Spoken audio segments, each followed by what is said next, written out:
Bi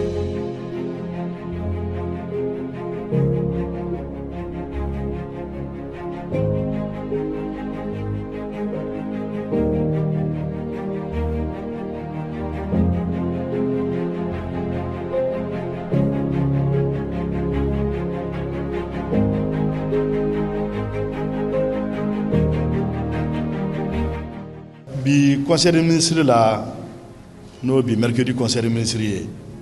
jamana kuntigi no général d'armée Assimi Goïta aye mesure d'ota afola ka minke ka afoko ala ka yafa en malien munu bana kenyaba cercle la ani kangaba marala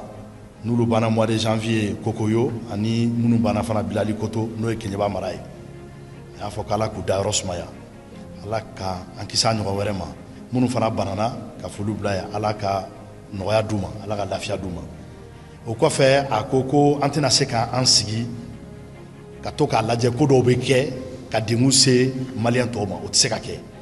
donc o hukumu kɔnɔ a ye a fɔ gouvernement ye a y'a fɔ gouvernement ye ko fɛn dɔw bɛ yen olu bɛ ta n'o ye mesure ye a y'a fɔ gouvernement k'o mesure ta a mesure bɛ daminɛ bi bɛɛ k'a fɔ sisan ni sanu bɔyɔrɔw ni an ka minɛrɛ bɔyɔrɔw la ni mɔgɔ min bɛ taa kɛ ka sɔrɔ yamaruyalen tɛ u b'a kɛ ka sɔrɔ u tɛ k'a kɛ a kɛcogo la bɛɛ b'a dɔn ko papiyew de b'a la kɛcogo de b'a la n'i taara k'a la ni minɛn minnu b'i bolo i y'a kɛ ni minɛn min ye o minɛn bɛ minɛ fɔlɔ ni minɛn kun minɛna a bɛ fɛn dɔ ma ko transaction i bɛna wari dɔ sara i ka minɛn bɛ segin i ma donc o minɛn kelen bɛ kɛ ka tiɲɛni kɛ a mana minɛ a bɛ tila ka segin a tigi ma donc minɛn kelen bɛ minɛ a bɛ bila a bɛ minɛ a bɛ bila o de banna sisan ni minɛn minɛna ni fini donna n'o ye force de défense et de sécurité n'u ye minɛn minɛ a minɛna yɔrɔ min na a y'a bila aw kunna k'a fɔ o minɛn aw kɔni tɛ n'o ye tuguni munna u bɛ minɛ ka confisquer kɔrɔ ye aw ta tɛ tuguni a bɛ ta ka di jamana ma jamana b'a dɔn sisan a bɛna bila yɔrɔ min na o ye hakili la mesure belebeleba ye ka tila k'a fɔ tuguni ko mɔgɔ minnu tun bɛ baara la nin yɔrɔ in na ni cercle fila in na Kengaba cercle la ani Kangaba cercle la n'o ye état ka représentant ye a kɛra préfet sous-préfet a kɛra force de sécurité n'o ye gendarme ni police ni fɛnw a y'a fɔ ko ka mesure ta ko olu fana bɔ o sigiyɔrɔ la parce que fɛn caman kɛra k'u to yen nɔ enquêtew fana bɛna kɛ k'a yira mun y'a to nin kɛra joni nɔ b'a la joni nɔ t'a la joni y'i ɲɛ tugu ka ko ye k'a to yen fo ni kasarabaw nana bɔ a la donc o mesure ninnu fana o mesure taara fɛn o fɛn représentant de l'état ye mesure fana bɛ ta olu minnu bɛ yen nɔ ka b'u jɔyɔrɔ la bi enquête fana mana yira ko mɔgɔ wɛrɛw b'a la minnu to olu ye minnu kan ka k'u la olu fana bɛ k'u la mesure wɛrɛ k'a fɔ ko conseil municipal de Dabia ko ka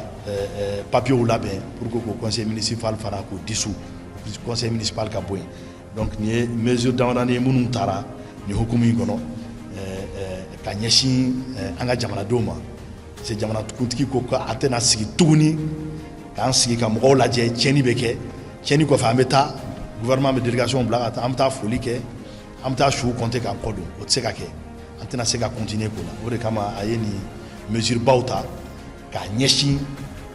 minnu bɛ sanubɔ kɛ n'u t'a kɛ a kɛcogo ɲuman na n'u t'a kɛ a sariya batoli la.